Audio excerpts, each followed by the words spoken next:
waxaa la yidhi dawlad federaal cir iyo dhul baan ka xidhanay iyo bad maxay xidhi karaan masaakiintaan maxaan ku idhaha 10 kilomitir ku haraysa fargelin baa lagu hayaa Jubbaland fargelinta yaa ku haya waxaa ku haya niman senatarra ah faroola ka mid ah Umar Cabdirashiid baa ka mid ah saddex ii soo qora xulitaanka baarlamaanka Jubbaland saddex ii soo qora kaan doonaan kala baxayay ma yeelayno mana la ogolaan karo wax adduunka jirana ma Axmed Maxamed Islaam Seyraar Xidig iyo Sheekh Daahir waxa ay muddo badan isla soo tibaaxayeen siyaasadii ka dhaxaysay oo ku dhaxmartay Jubbaland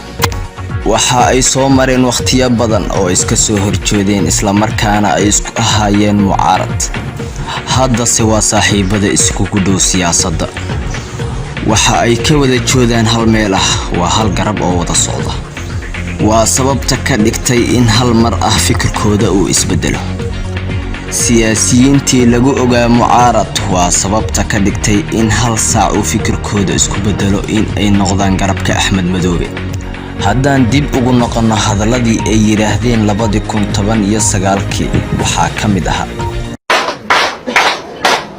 hadduu isagu sare ku dhistay oo badana guri ka dhistay xaggana ka dhistay booli qaran oo laga dhistay Kismaayo dadkii waa baaba'een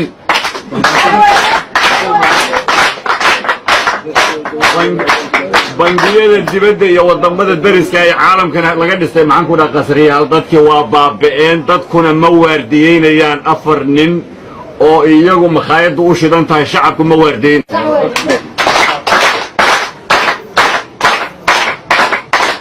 haddii dulqaadku dhammaaday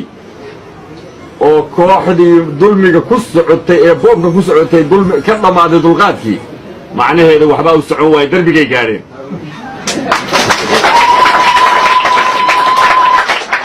annaga wali dulqaad baan haynaa dulqaadkaan haynaa wuxuu yahay inaan ku taagnaano dariiqii wallahi anaan daalin haddii alla yidhaah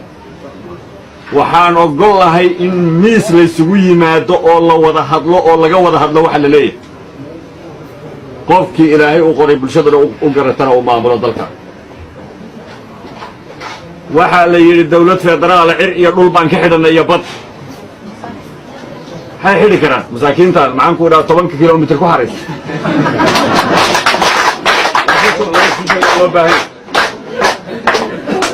maxaan ku idhaahdaa shacabka Jubbaland baa la ciqaabayaa baa hadda la leeyahay goorma la ciqaabay weligiiba ciqaabnaa shacabka Jubbaland goorma ciqaab ka bax ma hadli kartid ma qosli kartid ma seexan kartid ma soo jeedi kartid aw koonba wuxuu in la riyoodo horta waxa ka horeysa in la seexdo dadkaan ma seexanina goorma riyoonay weligoodba maba aragba waxaad ka hadlayso Jubbaland ma dhamaatay saxmoosay inta u dhaxayso ma shacabkii aaway bulshadii aaway beerihii aaway xoolihii aaway oday dadka halkan fadhiya kaamirada ka wada gabanay nin geela aadiga dadka nin geelisa aadi karo caawa aan ka soo cabi karo mala waxa runta la soo sheego cidna looma bootayn karo cidna looma digdigleyn karo cidna looma hanjabi karo maxaan ku idhaahdaa 5 baan ka saaray iyo 6 baan ka saaray hadeer waxaasi waa la isla soo dhaafay 2013 iyo 2019 weey wallahi ka dhishikaha wada iyo ka akeega wata iyo ka BKM ka wata Axmed iyo inagu waa u simanahay inaynan fahamsan yihiin kuwa dhigooda cadeynayaan kuwa kabaha u sii gelinaya ee beenta u sheegaya ee dhirtii aynu lahayna dhoofsaday ugaadhiina ku socda haddana dadkii dhammaynaya dad yow kale maxaan ku idhaahdaa fikirkooda ku shaqaynaya marna ma aqbalay mana uga tegeen مسؤولية اللي صار إنه وجودنا مدنمذا إننا وأتكيننا لحية لباتن هديس على مساريان أو كوبين هواسي وبنانك اللي قصوا كريه والله والله ما كنا دولار لودري لو كينيو هو أنشئ قالنا الشعب كي Jubbaland عشان يلا لباتن كسمين دونا على مسار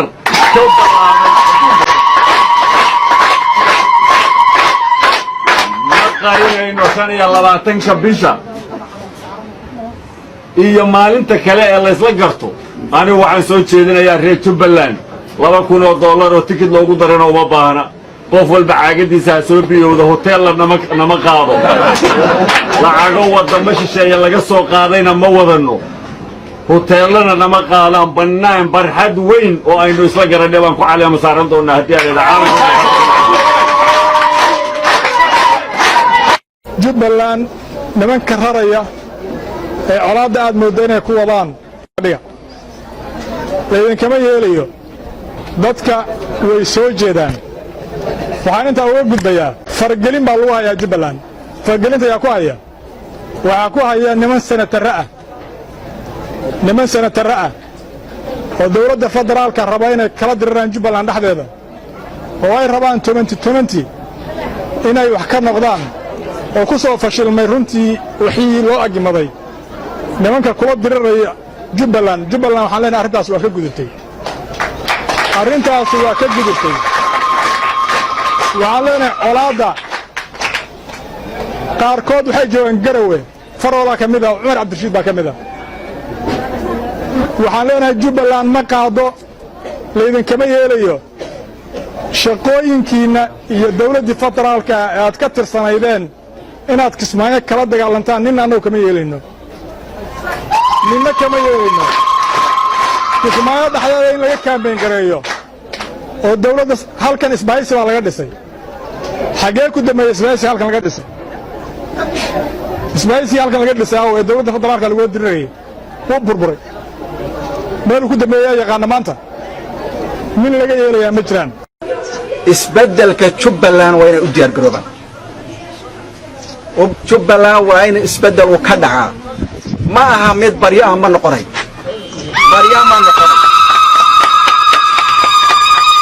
isbeddelku laba qaybood buu ku yimaadaa labada qaybood uu ku yimaado waa mid maamulka markaa jiraay oo dadweynaha waxa ay doonayaan uu aqbalo midna waxa weeye waa mid qasab ku yimaada oo ay dadka iska leexiyaan hadduu alla yidhaahdo waxaan ugu baaqayaa ummadda reer jubbaland meel kastoo joogaan inay u diyaar garoobaan isbeddel taam ah oo jubbaland ka yimaado maxaa kale oo aan leeyahay ma aha mana mudna dadweynaha reer jubbaland in la caburiyo oo maaragtay loo diido dhaqdhaqaaqooda iyo xorriyadda laga qaado kollaba mid bannaan maaha mana oggolaanayno mana yeerayno waxaa kale oo aan rabaa inaan ka hadlo oon muujiyo 3 ii soo qora xulitaanka baarlamaanka jubbaland 3 ii soo qora kaan doonaan kala baxayaay ma yeelayno mana la oggolaan karo wax adduunka jirana maaha haddii ay jubbaland oo dhan doorashadeedu ay ku baaba'ayso 3 wax oggolaan kara ma jiro mana la oggolaan karo baarlamaanka oggolaaday ee la yidhi baarlamaan baa la soo mariyey waa xaaraam